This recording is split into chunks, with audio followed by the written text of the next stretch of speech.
I did this trail run here in Boise. It's about an 8.5 mile loop with some pretty long climbs in it, but also some fun descents in it. And I got to the top of this one climb, and I've been there once before, but I found it again. And it was just like really huge, just pile of rocks, right? And it looked like a pile of rocks, but it's also potentially people come there and they put a rock on this pile, perhaps just symbolizing something they're letting go. Whether that's a feeling of fear, doubt, or just surrendering something that's holding them back. And so I grab a rock, I toss it on the pile, and I see that second I toss it on the pile, it hits the top stack, and then it just kind of fractures in half. And I was like, oh, that's interesting, because so often these things that we carry around, we assign so much strength to them, and they tend to control our lives, but really they don't have that strength. Really, you have the strength to control them. You have the strength to let it go. It's just a matter of letting those things go, because the second you do, you're so much lighter and you're so much freer, and it's just a much more joyful way of living.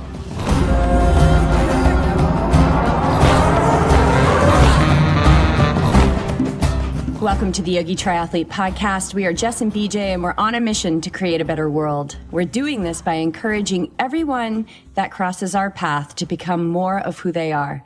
As my favorite book, the Bhagavad Gita, states, it's better to fail at living at our own dharma than find success while living the dharma of another. Or as I've heard my co-host ask many times to our athletes, do you want to live the best version of yourself or the second best version of someone else? Bottom line, we are all here on purpose for a purpose, and each one of us plays a critical role in the fabric of humanity. We need us all, including me, to be brave enough to live what makes our heart sing and to no longer deny the internal compass that is directing us, even if the pointer is going in a direction that doesn't make sense.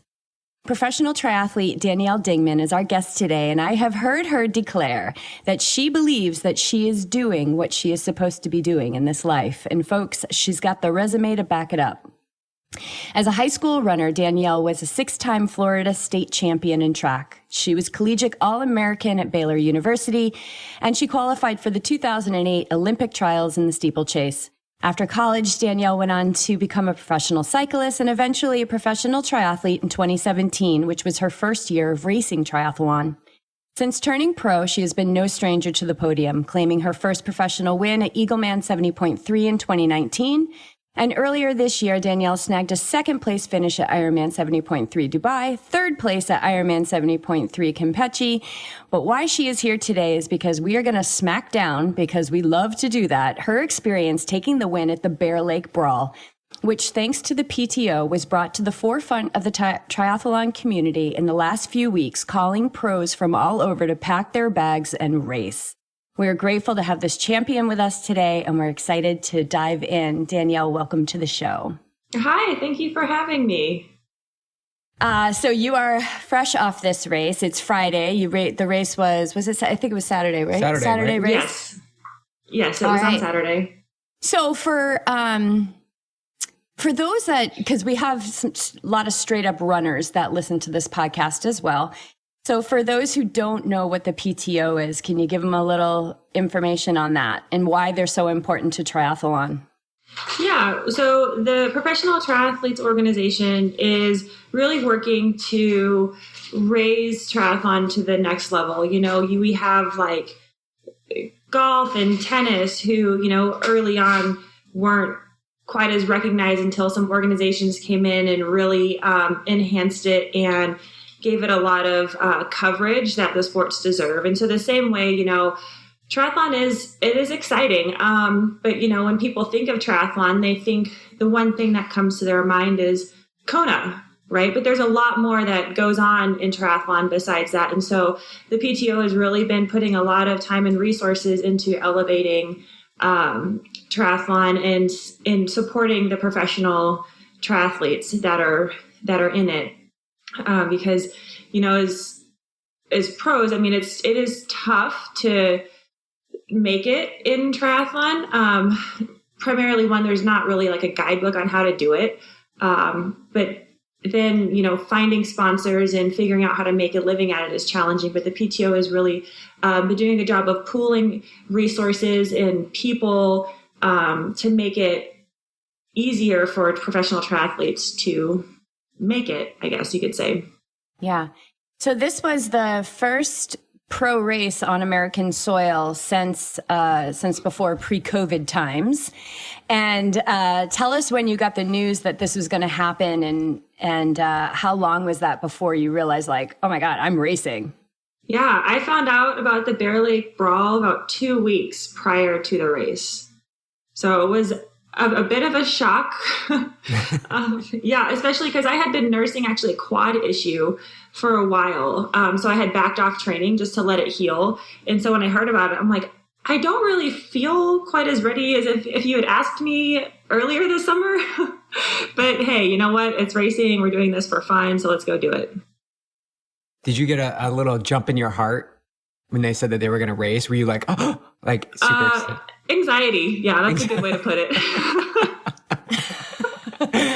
Oh gosh. Okay. And it's so close. Is it close to where you live, or? Yeah, it was like a 5-hour drive. Okay. So not too bad. So it wasn't you didn't even have an awareness that the race was even existing. Well, actually, this is one that my husband and I, Andrew, we had talked about like pre-COVID times, which that's interesting. I guess our world's now going to be divided in like pre-COVID, post-COVID. Totally. Yep. Yeah. So he had told me about it and said, this is just a good local race to go to. I mean, there's not really a technical like pro field, but you can go and race, and it's just good to get out, kind of have some fun with it. But with COVID and everything, everything was just off the schedule. So it completely fell off our radar until the PTO said, hey, we're going to support this if you want to come out. And are you, how have you kept like your momentum going during like the shutdown? Because I've listened to a few podcasts with you coming off of Dubai, and you had like most pros, you had like a big schedule and you had to let that go. But keeping that momentum going so that when a race popped up, you were ready to do that. And yeah. So how did you keep that going? And were there times where you're just like questioning it all? Yeah, good question. So I feel like I'm a little bit unlike a lot of the pros because I did have some early season racing. Most people, I mean, this literally was their first race this year.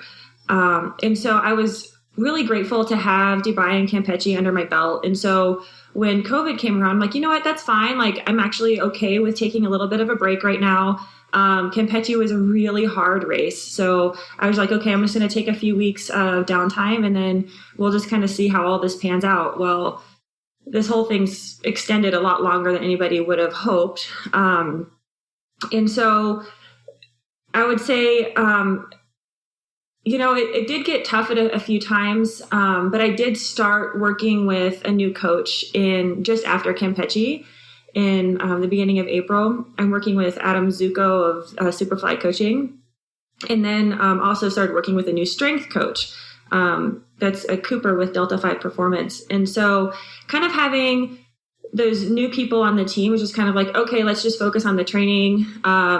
You want to perform well for a new coaching staff and kind of stay focused on what they're having you do. So that was one of the ways that I was staying focused. And then Andrew and I actually built a gym in our garage. Thankfully, we were able to place some orders for some equipment before the rest of the world decided to build garage gyms. I think we placed an order for like a barbell that took like several months to finally arrive. Just because everybody was like, well, gyms are closed, so let's build our own. So those few factors helped. And you just kind of I just kept telling myself, racing will happen. And when it will happen, you'll be ready. I have seen this break in racing kind of as a really good opportunity to get stronger. We're not often granted these really long breaks in time just to train. Usually you're going from one race to the next, or maybe you have like 10 weeks between the next race, but that's only 10 weeks. That's not months. And so, my coach has said that I've made years of progress in this break that we've had. So that's been encouraging. Yeah. Awesome. That's amazing. And how is that like putting that in your back pocket? Like you've made years of progress. And I think that there's been so many gifts that have come out of this experience that we've all shared together. And those who have kept going have really honored, their dreams throughout shutdown, making it happen, finding a way. I think that those are the people like yourself that are really able to realize the gifts that we've been really served up. It's our choice to kind of go after them or not, right? It's always our choice to look at. I've heard you call yourself a bit of an optimist. That it's always our choice how we're going to look at it. Either the light or the dark of it. So let's talk about the race. So you had about 2 weeks before you knew you were going to race. Did anything in training change? I mean, all of a sudden you got to fit a taper in there. What did that look like those 2 weeks? Can I swim more?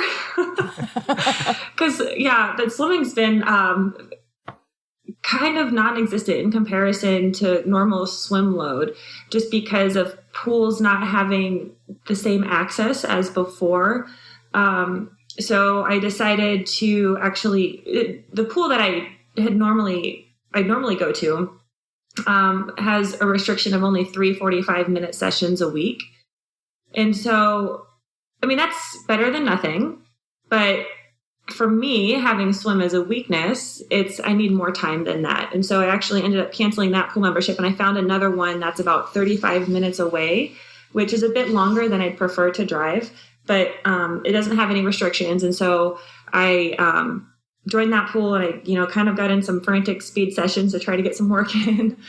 But then other than that, there was not too much have changed. I was in decent fitness with the bike and the run. So just kind of, like you said, did a little bit of a taper and just got to feeling as fresh as possible, and knowing that the race would really come down to mindset. Oh, yeah, we love that. Mm-hmm. Okay. And I think it really did, because conditions were tough that day. So take us through your race morning. What does your race morning look like? What's your eating look like? How do you feel when you wake up? Do you have any practices that you like to do prior to the start? Mm-hmm. So, generally I sleep terribly the night before a race. And so I emphasize 2 nights before as the night to really get rest, just because the night before, you just have all that pre-race jitters, excitement. It's like every little movement, it'll wake me up. And so instead of letting that bother me, it's just kind of accepted. It is how it is. And so when you wake up that morning, it's like, regardless how much sleep you got, you're ready. You just put that behind you and you keep moving forward. So for breakfast every day, I always have oatmeal with some peanut butter, a little bit of brown sugar, and some salt. And so I don't change up anything really on race day. I just have the same thing. But then I also add in some sort of liquid calories, just to make sure I'm kind of topping off the stores, because it is hard for me to eat on race morning, because I am, I have those pre-race jitters or excitement, I guess you could call it. So did that. And then I knew it was going to be cold, so I did try to emphasize getting in a few extra calories, which I don't know that I still got in enough, because there was a lot of shivering on the day. And then so after breakfast, we just headed on down to the race venue. And this race venue was really kind of unlike any of the others that I've participated in as a pro, just because it is a local grassroots race. And so a lot of the racking system was just racks and almost like go where you want. I mean, we did have a designated area, but there were so many pros to fit in this space. It just kind of turned into kind of go wherever you want to go, which was kind of cool, being racked with the men and the women side by side. This is funny too. I tend to do really stupid things and make a fool out of myself. So I was clipping my shoes in on my bike so I can do, a flying mount. But in the process of doing that, I managed to completely just fall over with all the other pros standing there. And then all I could say was #pro style. And then some guy was like, "Oh, your chain's off." Okay, great. Thanks. I just couldn't stop laughing at myself. So what was the energy like for, were the pros all like just super excited with just to be in gratitude of being out there and able to race? Yeah, I would say so. We had a meeting together the day before. Charles Adamo, the executive chairman of the PTO, actually came to the race. And so we actually got to meet with him. And there was a lot of gratitude for having an opportunity to race. And then that morning, I think it was just kind of like, this is unlike most transition areas or most races, but we're all just going to deal with it. We're all just going to do the best that we can, and just race hard. So that's what it kind of felt like. Did you know what the weather was coming into it?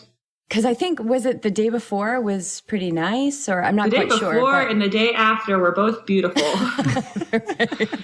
Yeah. So did you know that there was going to be a shift in that weather? And because I think this is an important piece, because we see a lot of people, perhaps not so much pros that we've talked to, but age groupers get so they can get so caught up in water temperatures and weather, and these are things we can't control. Mm-mm. So how did you know that the weather was going to turn prior to Saturday?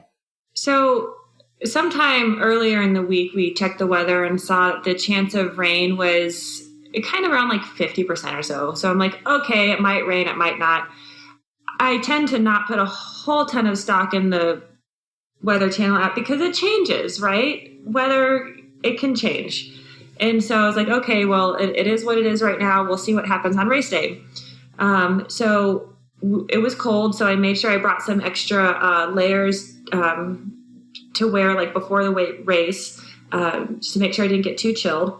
And then I also brought a throwaway towel, which I didn't use, but I should have.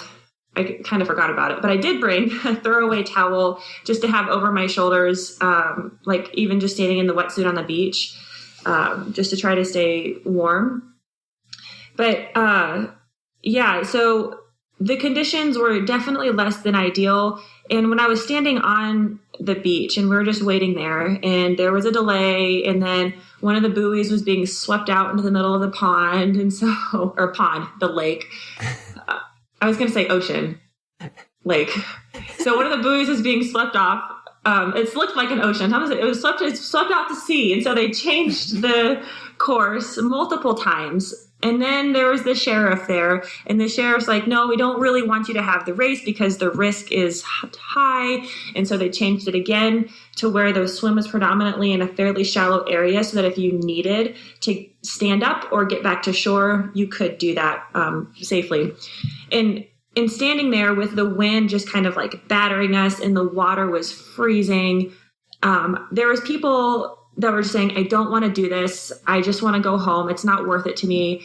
And I was like, I don't want to listen to that. So I physically would have had to remove myself from those people and from that what they were saying, just so that I could get myself in the right headspace, because I did want to be there regardless of what the conditions were. I wanted to race, and I wanted to race to win. And I didn't want to put those thoughts in my mind ahead of time. Yeah, that's so key. Sometimes you really just have to remove yourself from the environment. Mm-hmm. We give that guidance to our athletes all the time, get out of there.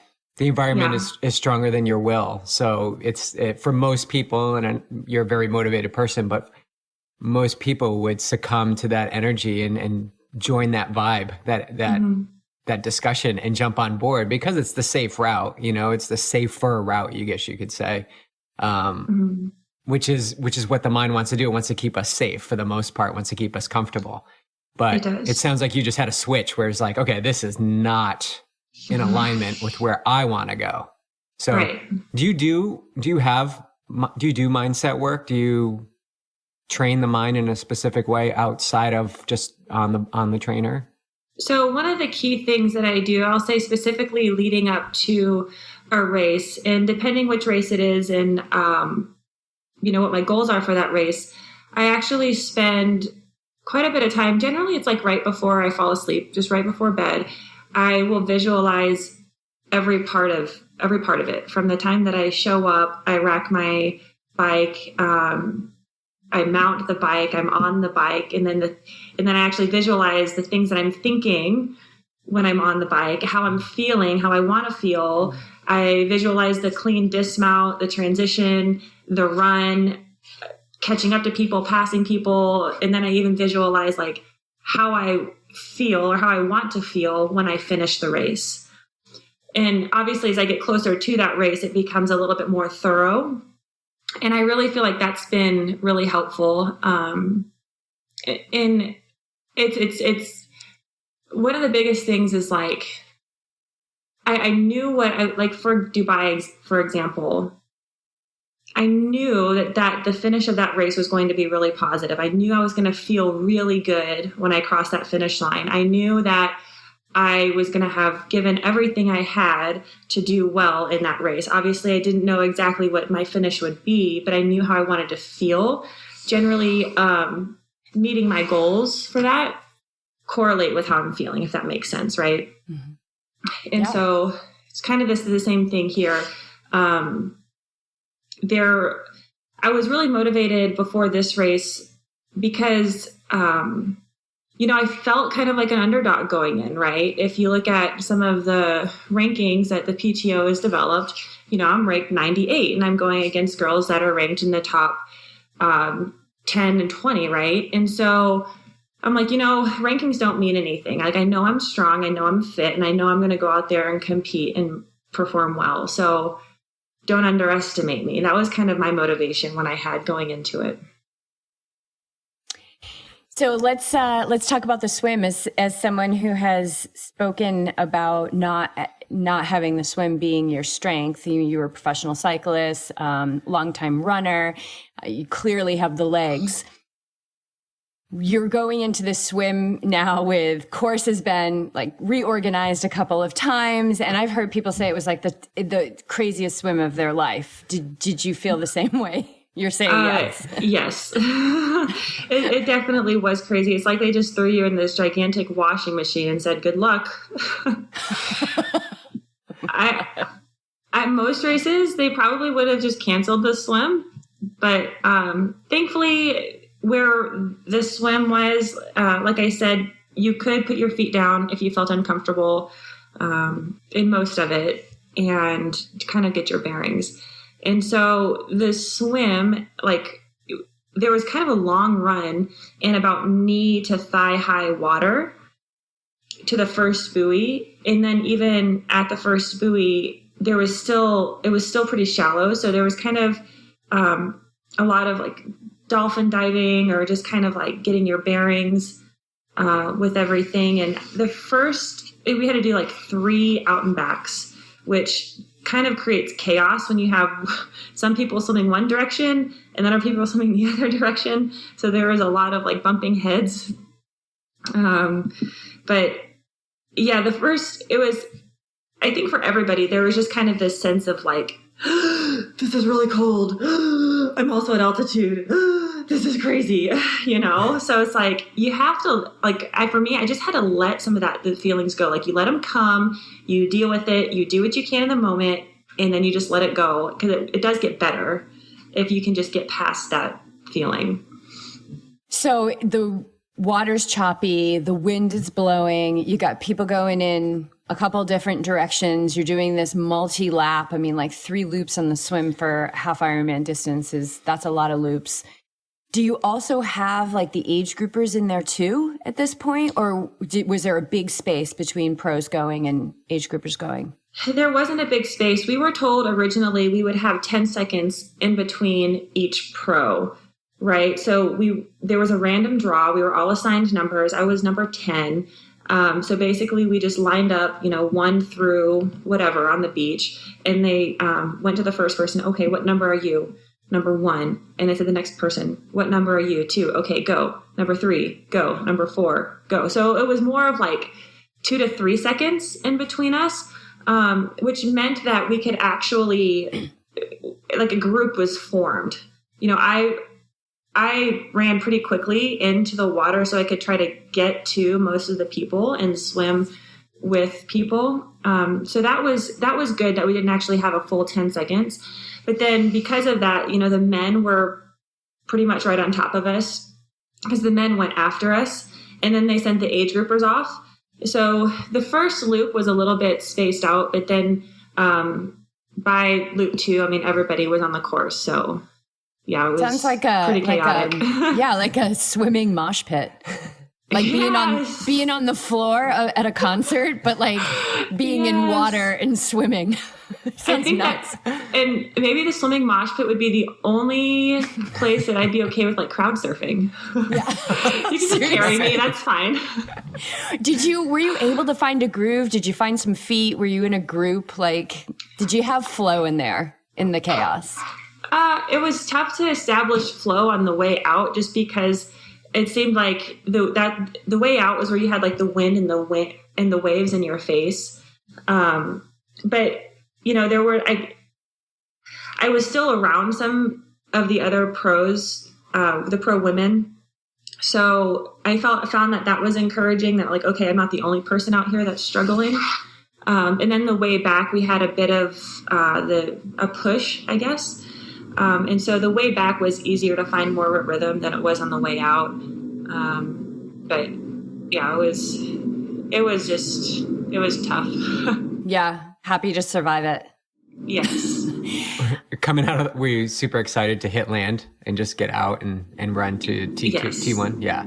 Well, yes. And then my feet were frozen. And then it was a very long run on like, the first part was dirt, but then it was a bunch of gravel. And so like, even to this day, my arches are still killing me.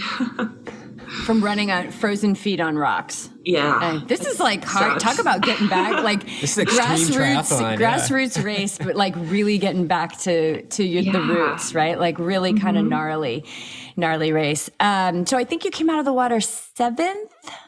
I think so. I don't have a clue, quite honestly. The results are interesting. Like some people have full results, some people don't. But I think it said you were out 7th, but I'm not. Don't quote me on that. Yeah. So freezing cold. Now you're going to get on the bike soaking wet. And the wind is blowing. And now the rain is coming. Well, not yet. The rain hasn't started yet. Okay. So tell us about, the bike. Because eventually you take the lead on the bike. I was close to it. I came in second on the bike. Okay. But let's see here. So getting to the bike in transition, you know, I'm thankful to be getting on the bike, right? Because that's just kind of like my bread and butter. That's where I kind of spend time doing a lot of work, playing catch up. But so I got my bike. I got through, it was funny. So we actually had to run with our bikes over this like gravel parking lot. And then we had to go over this cattle guard. I'm just thankful they actually put a piece of like plywood over the cattle guard, because that would have been really interesting to try to run across. In bike shoes. Well, or barefoot. Yeah. Oh, yeah, barefoot. At this point, so I'm still barefoot. Right. And so then I go to like mount the bike, but I completely did not trust my legs because it just felt so frozen. So it wasn't really a standard normal mount that I do. It was just a mess. It took me a long time to actually get on the bike and get rolling. But it is what it is. I got on the bike, and then the first, I'd say about 20 to 25 miles was really fast. We had a killer tailwind, and I averaged nearly 30 miles an hour for the first 40K. So that was a lot of fun. But I also knew that everybody else was going fast at this section because everybody can ride really fast with the tailwind, right? And so my chances of catching anybody in that section were probably going to be slim. And so I was okay with that. I just tried to, keep focused on what I was doing, staying aero, trying to get some nutrition in. And then the rain really started around mile, I would say like about 25 or 30 or so is when the rain really started coming in strong. And this is also when we're headed on the opposite side of the lake, kind of back towards transition. The course is like one loop around this big lake. And so we were getting just battered by these crosswinds, which made it really hard to get in normal nutrition. on the bike because either your hands are frozen or you're just trying to like hang on for dear life and not get swept into a ditch. And so, but the interesting part is, I would try to get down into the aero position and I'd be fine, but I noticed, my speeds weren't as fast as I felt like they could have been if I was just like sitting up and was more stable. And so I think it's important, to keep things into perspective, because a lot of times in those types of conditions, people are like, just stay aero, just stay tucked. But there's, even risking potentially getting swept off the road or not seeing a pothole or something ahead of you. Cause like when I noticed that when I sat up on my handlebars and still tried to stay tucked, I was going faster than I was if I was in aero. Does that make sense? Mm-hmm, mm-hmm. Because it's all about speed, and so that's kind of what I tried to stay focused on. And so it was that back stretch that I caught up with a few of the girls and then ended up coming into transition second off the bike. And I think, was Sky leading the race at that point? Yes, she came in first. Okay. Yeah. And so then you came in second. What's your headspace like out there with crosswinds and rain and cold and, adjusting your position? And what's your headspace like? So I was just trying to stay as relaxed as possible. Right. And so that just meant like taking a lot of just deep breaths, because the more tense that you are in those types of conditions, the more likely you are to do something stupid with your steering, right? Because if you're tense through your shoulders, that just goes through your arms and then it goes into your bike. And then everything's stiff and you're more jerky. And so if you can really focus on just keeping like your shoulders and your arms really relaxed, it's really going to go a long way in helping you find some of that comfort and actually safety on the bike. Yeah, so that's amazing advice. And confidence, right? Because you are a cyclist. You were a cyclist before. Yes. Coming in. So do you have that just that edge, that the mindset, just knowing the things that you just described, like being able to manage a bike in extreme conditions, just having that twitch of confidence? I would say, I'd say so, yes. But at the same time, when you have really irregular wind gusts, it still makes you pretty nervy. And so, yeah, there's a bit of confidence, but then at the same time, it just goes with experience. Like Campeche this past year that was just insane winds. Potentially worse than this weekend. So I kind of was like, I've dealt with this before and, I can do this now. And then on the bike, I was also thinking, I'm like, everybody else is going through this. Mm-hmm. It's just a matter of who goes through this stronger. Right. And I just kind of kept telling myself, I'm faster right now. Like, do I really know if I'm faster? I don't know. But I was telling myself these things like, I'm faster. I want this more. Like, I'm going to do this. I'm going to do this better. I mean, do I know that or not? I don't know. But it just gave me confidence in that moment to really focus on getting to the end of the bike as quickly as possible. Yeah. Well, the body's going to follow the mind. So if you're the person that's like, I don't want to do this, like, this isn't worth it to me, your body's not going to show up for that type of attitude. Mm-hmm. But if you're like, I'm stronger, I want this more, the body's going to be like, oh, okay. It can be your teammate or it can be your opponent. I think it really is dictated in our mindset. So how grateful were you to get off the bike and then just be like, oh my God, like now I get to run. Game on. Yeah. Yeah. So the last few miles of the bike, I don't know if the temperature dropped or what it was, but man, it got really cold. So I was just like shivering. For the first time ever, I peed on the bike. And so I don't know. Yay! That's like the body's way to compensate for the cold and everything. But I was nervous getting off the bike. I'm like, okay, legs, I hope you work. I hope I can feel my feet. And so thankfully I got off the bike okay. It probably didn't look pretty, but I got off the bike safely. And then when I got to the run, when I got to transition, I actually sat down in transition to put my shoes on, which I've never done that before either. But my legs were so cold and my feet were so cold, it was hard to put the shoes on. So I just right away, I just sat down and put my shoes on. which was a pretty good decision because I heard there was a lot of people that were taking a lot of time trying to put their shoes on because their feet were so cold, but they were trying to do that standing up. So I think that's just important also, is just to kind of know what your body needs and to really listen to it so that you can save time.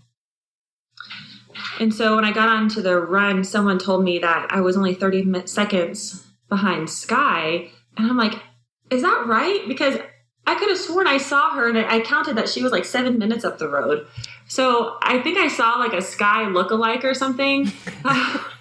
Because when I got on the run, they said 30 seconds. I'm like, really? And then sure enough, she was right there. And I made a pass pretty early on in the run. Nice. And I know Talbot Cox was on the scene doing his thing, which is totally why he's on this earth, right? It's to just be up in front. And I wanted to ask you, like, how is that? That's kind of, we don't usually get to see the pro race like that. Like, hey, how you feeling? You know, what's going on? You're like in it. You're like pushing, you're going for the win. And here's Talbot, like, asking you questions. Like, was that exciting? Was it annoying? Was it just like, oh my God, this whole experience is just off the charts, out of the norm? Yeah, it was pretty cool. You know, I don't know. He just started asking questions and I started answering. And then I'm like, I hope I didn't say anything stupid.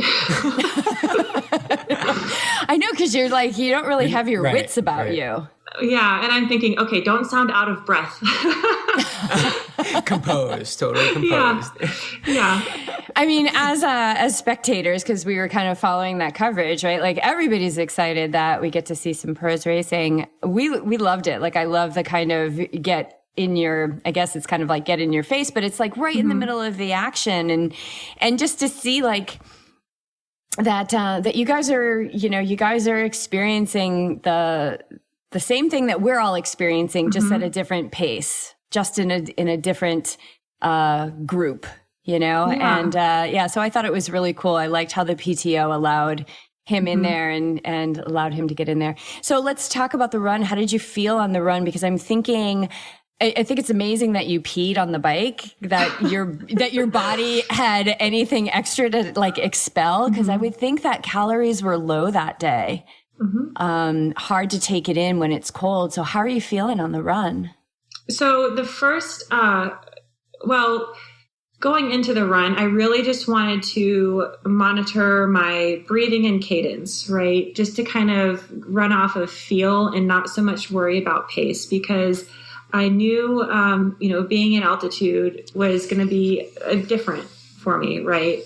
Whether more challenging or not, I knew it was just going to be a little bit different. And so I really just wanted to try to find and establish a rhythm early on, kind of let my body dictate pace.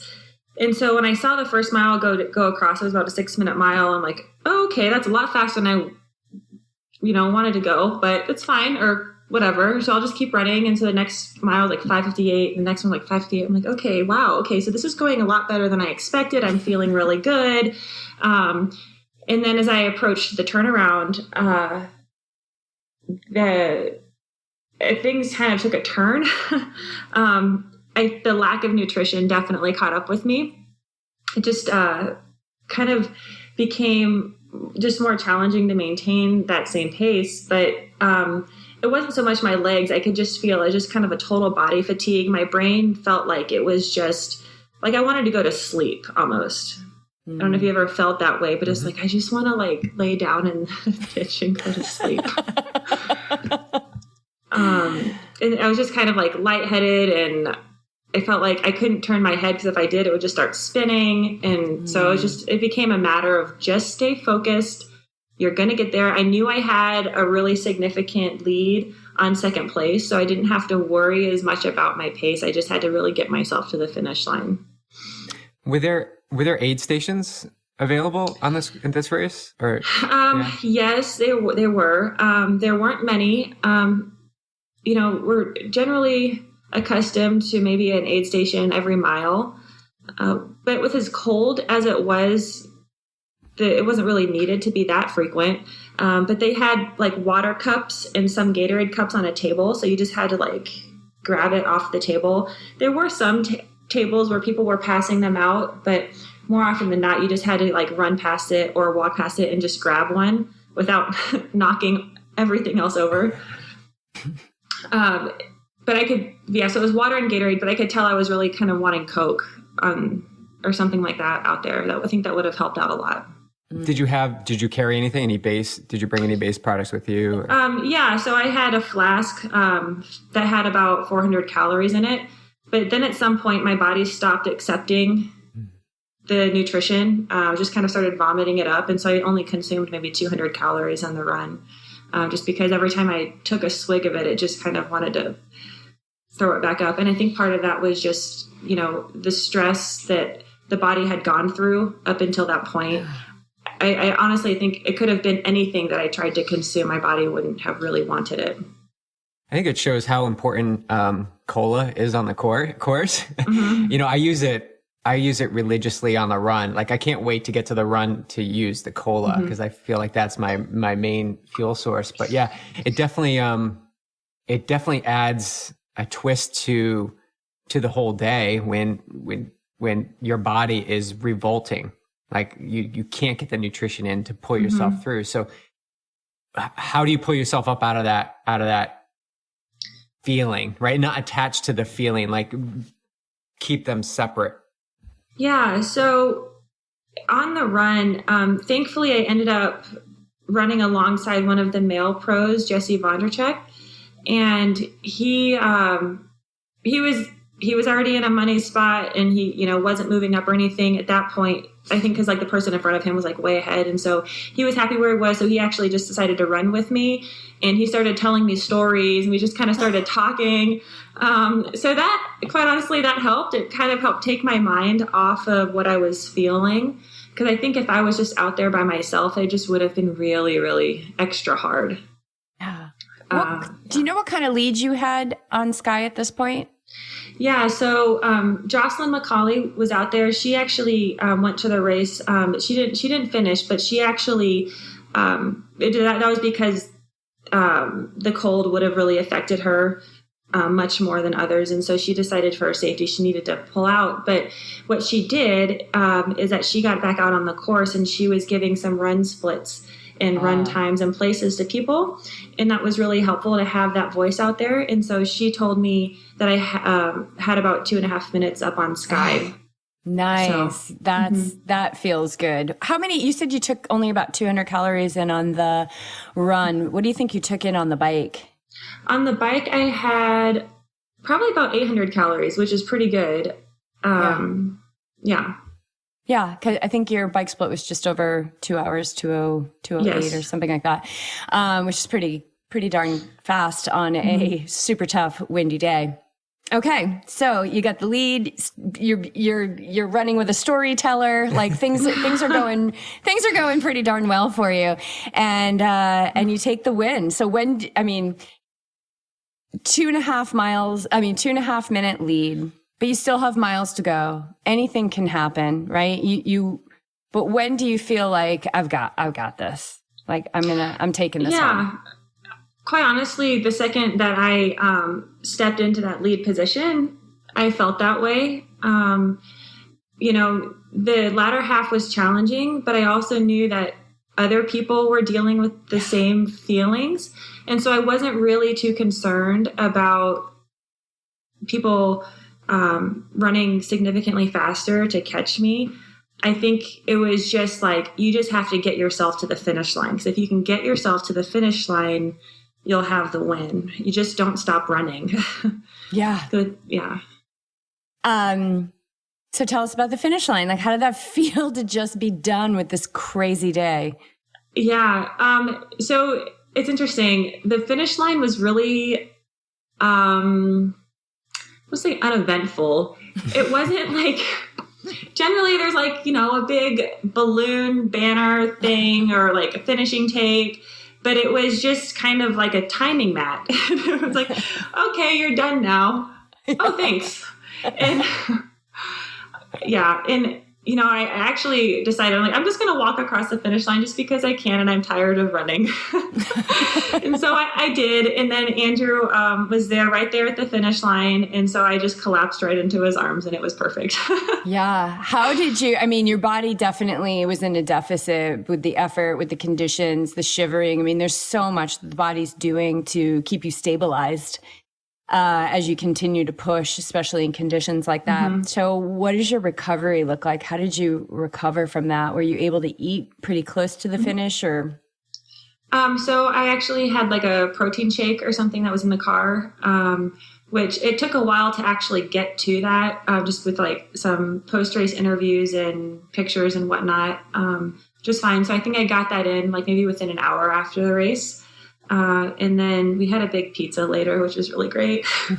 Yeah. And I don't actually remember everything, but I just made sure that I had that protein drink shortly after the race. Yeah. You and Sam. Sam was the other, the winner. Did you interact with him at all at the finish line? Because he's quite a bit of a character. Did you know him before? A little bit, yes. Sam's a really great person. He has a really great personality. I think there's some that think that he comes across as arrogant, but really he's just confident. And I think that he's doing a lot for the sport in regards to just raising visibility because he's a lot of fun to watch. He's funny, but he backs up what he says at the same time, which is great. And so, but he's just a really nice person.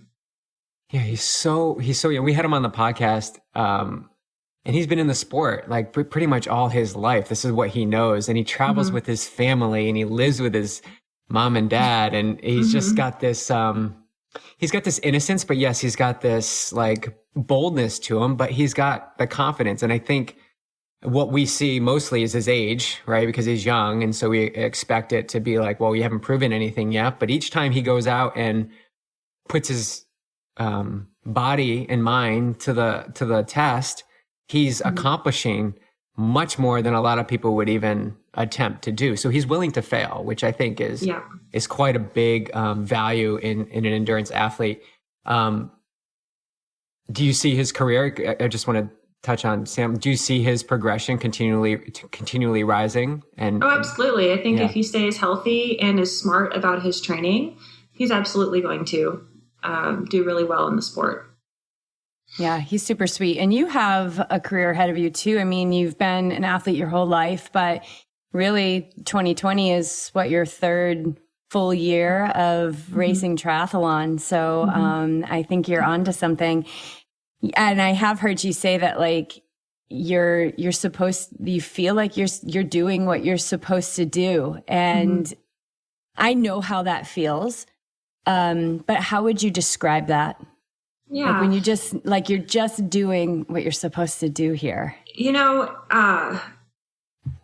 Being a competitive athlete, it doesn't matter what sports you're in. A lot of times it's you versus the other person, right? But this journey for me is really, it's me versus me, because for all my life that I can remember, I've always wanted to be a professional athlete. I didn't care what sport it was going to be in. I just love competing. And triathlon is the vehicle in which I get to compete. And there have been many kind of, I don't know if it's roadblocks, diversions, injuries, depression, just a lot of different things that have attempted to steal my joy in what I'm doing and where I want to go.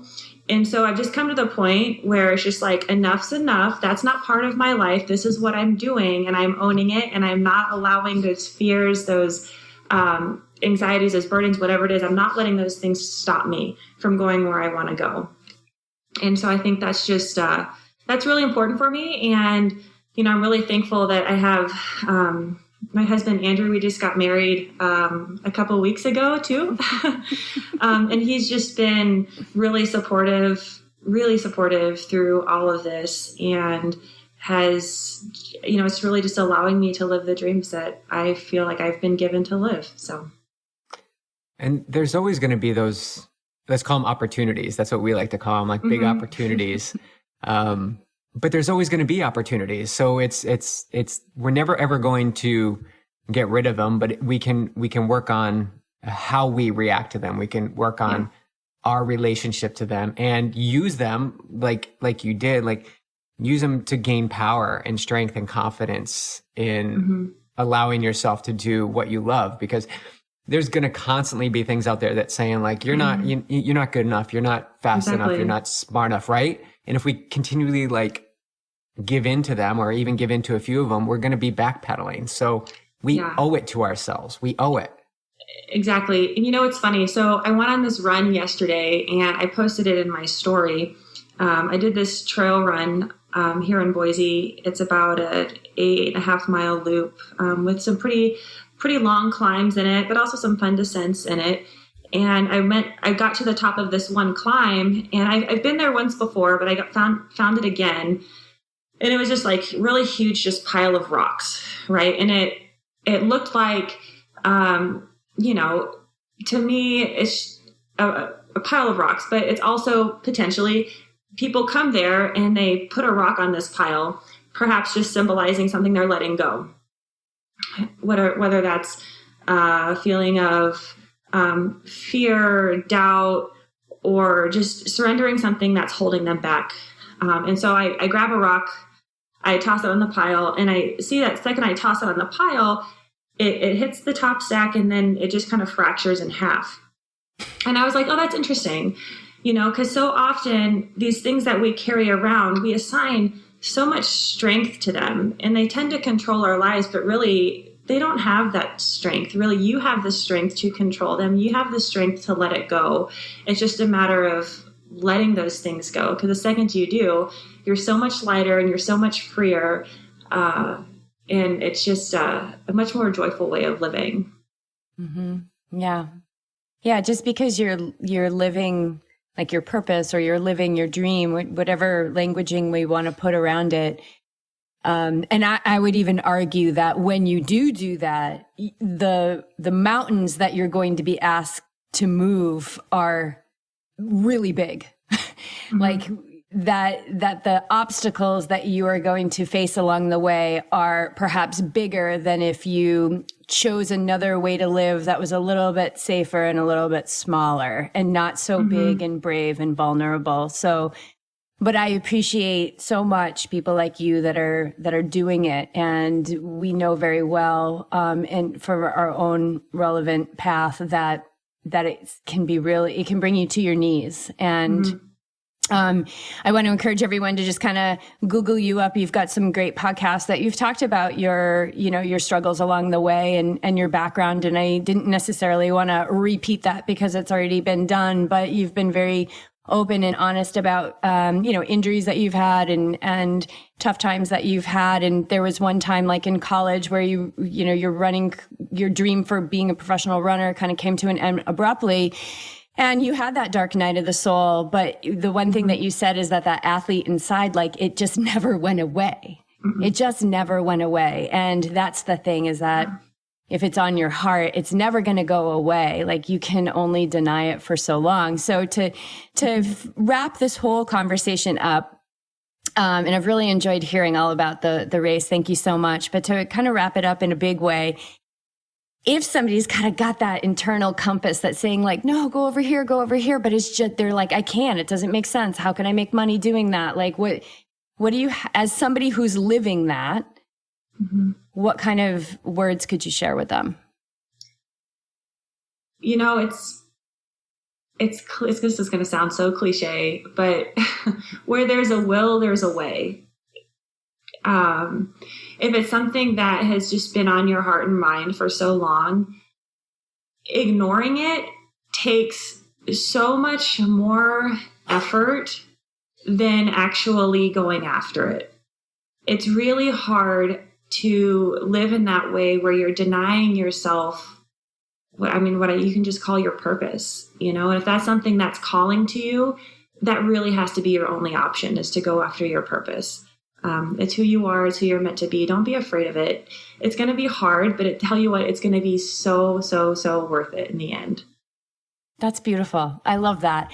And you've had a really good month. Congratulations on getting married. Yep. That's amazing. Yeah. I know you were nursing a little bit of a quad thing, but that's just a little molehill along the way. Did you, in this whole, quarantine time, COVID times, all that stuff that we're going to forever know 2020 as, to have a celebration like that, was that just amazing to have your wedding to go through with it when so many people are canceling it and saying, another year? Yeah. Well, we planned it and then we canceled it. And then we were like, screw COVID, we're doing it. Yeah, exactly. And so we actually rented a lake house up on Hayden Lake and just had a kind of small get together with some other triathlete friends. So it's kind of like a mini training camp. And some family came, and really this also gives us an excuse to have another party in like a year from now. So I think we're we're planning that just after the Coeur d'Alene full, the Ironman Coeur d'Alene full. Yeah. And so you guys are around, you're invited. We are coming. We will be there. We'll be there. You're like, sweet. Okay. You can come to our 1 year party. That would be amazing. That's awesome. Yeah. So what's next for you? I don't know. Perfect. Coeur d'Alene. Party in Coeur d'Alene. Yeah. I don't know. We'll see. I would love to get a spot to challenge Daytona. I know it's going to be a bit of a stretch because of how the rankings are set up and who's getting to go, but I have my fingers crossed for a wild card. We'll see what happens. All right. Well, we're going to cross our fingers for you too. We'd love to see you there. Thank you. Yeah. All right. Well, thank you so much. And if we don't see you sooner, we're going to see you in Coeur d'Alene next year. Heck yeah. All right. That's one of our favorite places. That was our first Lake. Ironman. Yeah. We used to stay at Hayden Lake all the time. It's such a special place. So we're so psyched. Bringing back memories. They're bringing back the full. Yeah, baby. Yeah. All right. Awesome, Danielle. Thank you so much. Have an amazing rest of your life, and we will see you along the way. Thank you.